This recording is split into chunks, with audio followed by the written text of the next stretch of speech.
ভেরিকোসিলের জন্য আজকে আমি আপনাদেরকে কয়েকটি জার্মানি ওষুধ দেখাবো এবং এই জার্মানি ওষুধগুলো যদি আপনি একটা রুগীকে মাত্র 6 মাস সেবন করাতে পারেন তাহলে ওই রুগীটি খুব দ্রুত ভেরিকোসিল সমস্যা থেকে মুক্তি পাবে। আর এই ওষুধগুলোর মধ্যে প্রথম যে ওষুধ সেটা হচ্ছে R42। আপনারা একটু ভিডিওতে ভালো করে দেখুন। এই ওষুধটাই হচ্ছে R42। এই ওষুধটা প্রস্তুত করেছেন ডাক্তার রেকোয়েক অ্যান্ড কোং। এই ওষুধটা 22 মিলি একটা ড্রপস। এই ওষুধটি খুবই ভালো একটা ঔষধ, বিশেষ করে ভেরিকোসিলের জন্য।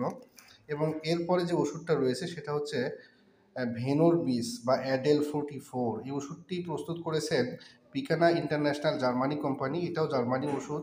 আপনি একটু ভালো করে খেয়াল করে দেখুন, এটা অ্যাডেল 44 নামেও আমরা চিনে থাকি।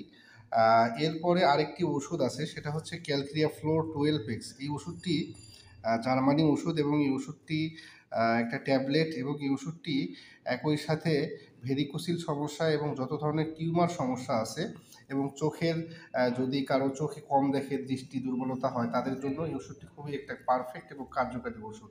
এরপরে যে ওষুধ সেটা হচ্ছে একটা সিলেক্টেড পোটেন্সি সেবন করতে হবে। এই যে ওষুধটা দেখুন, এই সিলেক্টেড পোটেন্সিটা অনেক সময় হ্যামামেলিস 200 হতে পারে, অথবা রাস্টক্স হতে পারে, অথবা লক্ষণ অনুযায়ী অন্যান্য কোনো ওষুধ হতে পারে। তো প্রিয় বন্ধুরা, ভালো থাকুন, সুস্থ থাকুন। আসসালামু আলাইকুম ওয়া রাহমাতুল্লাহ।